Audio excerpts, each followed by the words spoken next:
Hong Kong and China's flags were raised to mark the handover of the city from Britain 23 years ago Wednesday, just hours after a contentious new security law came into force.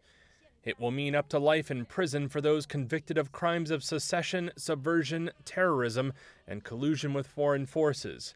The new law will supersede existing Hong Kong laws where there's a conflict, and interpretation powers of the law belong to Beijing. Judges for security cases will also be appointed by the city's leader.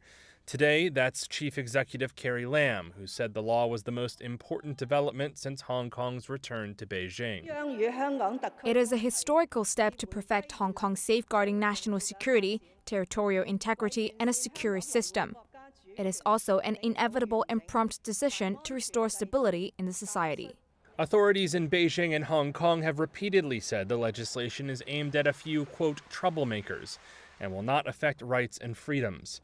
Critics fear the legislation will crush wide-ranging freedoms in Hong Kong denied to people in mainland China that are seen as key to the city's success as a global financial center. More than a dozen protesters gathered as the flags were raised, calling for the law to be boycotted. Release all the political prisoners!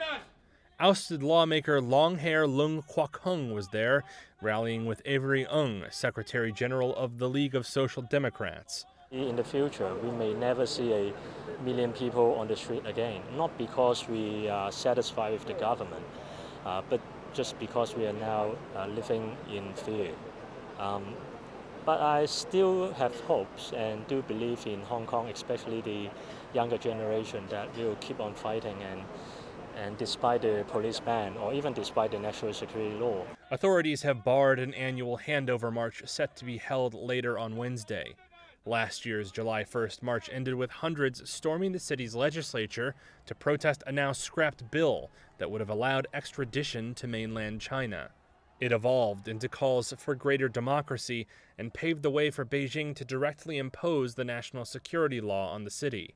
Local media has reported on Wednesday that up to 4,000 police officers would be deployed to stamp out any big protests.